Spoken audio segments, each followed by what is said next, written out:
Inamin ni Ombudsman Jesus Crispin Remulla na nakapulong niya ang mga taga-International Criminal Court nung siya'y Justice Secretary ilang buwan matapos maaresto noon si dating Pangulong Rodrigo Duterte. Kasama po yan sa joint affidavit ng 18 dating tauhan umano ni Zaldico.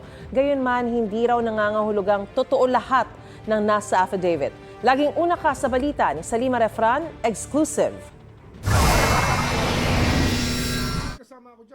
Nakita ko naman. Sinasabi nila, ICC. Sinabi ko, nakausap ko. O ano ngayon? Diba? Kailangan protektahan natin ang ating mga testigo eh.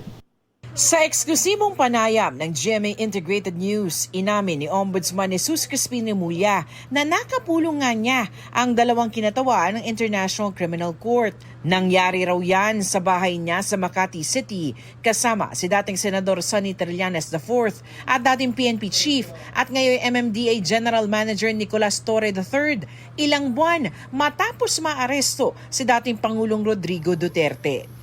Justice Secretary pa noon si Remulla at hawak ang Witness Protection Program kung saan may ilang testigo ang ICC. Nakipag-usap ako sa Trillanes, pinakilala niya sa akin yung ICC, yung ibang dalawang personal na ICC. Kasi nga, meron kami usapan na ang testigo dapat protektahan, yung testigo na ICC. Since we're in the DOJ, kinakailangan gawin namin yun. Mga Pilipino kasi mga testigong to eh. Sir, when was this po? Hindi ko na maalala eh. Maybe less than a year ago. Kasama ang nasabing pulong sa joint affidavit ng 18 nagpakilalang dating sundalo na naging tauhan daw ni dating Congressman Zaldico.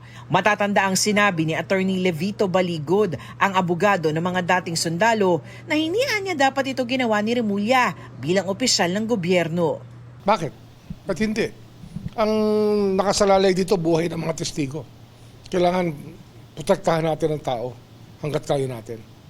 Kasi sir, ang sinabi daw po is hindi na daw po makikipag-ugnayan ang Pilipinas sa ICC. Tagal na yon. Nagbago na lahat eh. Nagbago na lahat.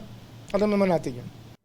Paglilinaw ni Remulla, hindi raw ibig sabihin na porket totoo ang pakikipagpulong niya sa ICC ay otomatikong totoo na rin ang lahat ng nilalaman ng kanilang affidavit.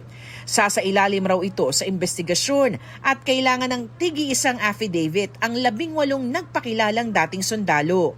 Ang isinumite kasi sa ombudsman ay iisang affidavit na pinirmahan ng lahat ng dati umanong security personnel. I want to get the individual affidavits of each of them. The allegations are serious. Di ba? Para alam natin kung ano talaga ang personal knowledge ng bawat isang tao. Para malinaw kung ano talaga yun. Kasi parang ano yun eh. Parang pinagtagpi-tagpi na kwento ng bawat isa na ginawang isang affidavit. Eh hindi dapat ganun. Magtatakda raw ang Office of the Ombudsman ng petsa para isumite ng mga nagpakilalang dating sundalo ang kanilang mga affidavit. Ito ang unang balita sa Salima Refran para sa GMA Integrated News.